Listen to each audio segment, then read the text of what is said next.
I don't really talk about bands that I like, musicians that I like too often on this channel, but this one is a message because my message, just for the too long didn't watch crowd, is make innovative music. So I want to talk a little bit about KoRn, how I came to know about them, why I liked them back in the day, why I don't like them these days, but basically to sum it up, I found out about the band KoRn, KoRn, through a bumper sticker at a McDonald's drive-through. And I say this because I've said this to people before about marketing their music. You never know who's sitting behind you in traffic, who's sitting behind you at the drive-through or wherever cars may be, at the drive-in. You have to market shamelessly because nobody else cares about you, cares enough about you than yourself. It's the truth. So, KoRn, crazy ass band from Bakersfield, California. These guys, okay, first of all, bagpipes um with Mesa Boogie amplifiers, and just these guys were just the sickest band at the time.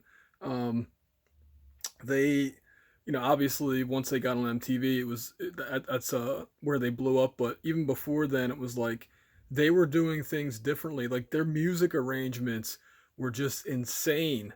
I mean, you talk about generic rock and roll. Like I still like rock music, but man, it's just all the bands sound the same to me as far as I'm concerned.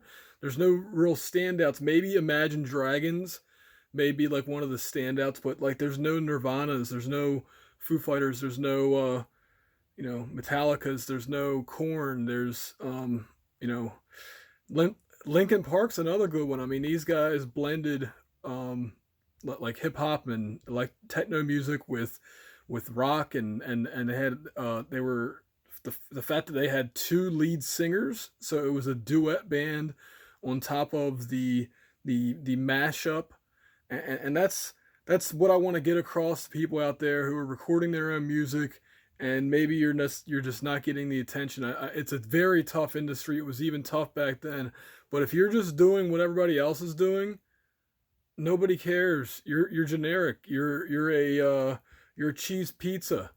So check out some of KoRn's earlier music. Um, I would say Life is Peachy. Although I love the album, it was too rushed. So I think Um, Follow the Leader and Issues are probably my favorite. Their self-titled album is awesome as well. The first one.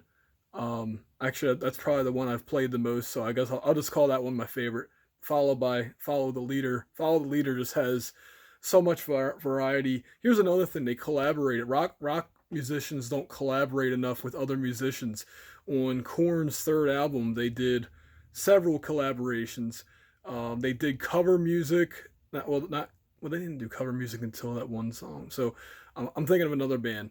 But try doing cover songs of just obscure stuff from the 70s and 80s. Honestly, like I still remember the first time I heard Limp Bizkit, for example. They covered Faith.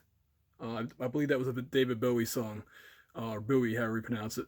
But anyway, KoRn, man, innovative as anything. And then they did this thing they call it. I can't say the word because of YouTube, but SCAT, which is that Itabu Rata Itabu, like that.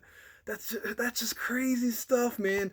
And you know, you don't see that type of innovation. You don't. I mean, if it's out there, please point me in a direction. But like, these dudes were absolutely insane, and that's the other thing, man. And this is why projects I've done have failed. You gotta have people who are in it 100%. If you have, it's kind of like a group project in college or high school or whatever. If two out of the five people in the group are doing all the work, it's just not going to be as good as if all five people were putting 100%. That's why I say if you're working with other people and you have some dead weight, drop them. Drop that dead weight like I need to from my cheeks. You know what I'm saying? So KoRn, I freaking loved KoRn, and actually I should probably go to one of their shows, because you never know. I always say you never know, man. So the last time I've been to a KoRn concert was 2003 or 2004. But I saw them in their prime, but they're still a hell of a band, man.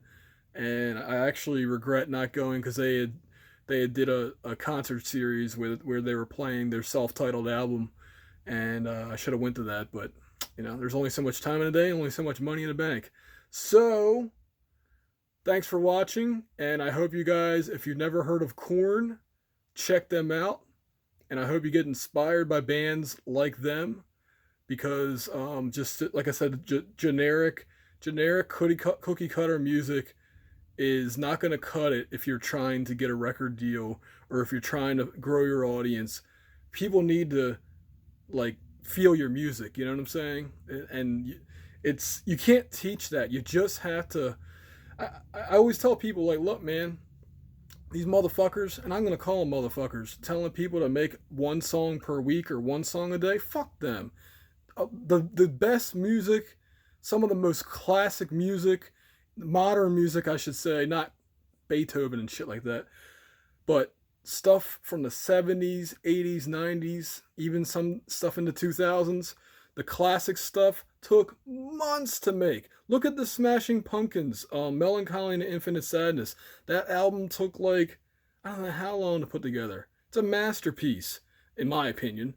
But anyway, my point is, craft your music. And by the way, these guys were working 8-12 hours a day for multiple months. So I'm not saying, do something on the weekend and that's it. No, you get these songs to the point where they are, get feedback from people. I always say, the first thing you do, the first song that you put out and record, you should expect that people are going to give you some criticism on it, some negative criticism and positive criticism. But to me, if you don't have a record producer, if you don't have that person who has the balls to say your music sucks and you need to change it and here's what you should do, and trust that person, trust that they're not blowing smoke up your ass. Here's what I always do: try it both ways, try it 3 ways. Guess what? It doesn't cost that much money to record the digital. It's not like tape. Tape was so hard to, it costs a lot of money. And it was a pain in the butt. Still is a pain in the butt. Digital, man, oh God, if we had digital recording, things. Anyway, my point with all this is, bust your butt during the pre-production, pre-recording process. Think of those innovations. Try something unique, and don't be afraid to experiment, because KoRn sure as hell did. And it paid them dividends. Thanks for watching. This has been Adam for RealHomeRecording.com.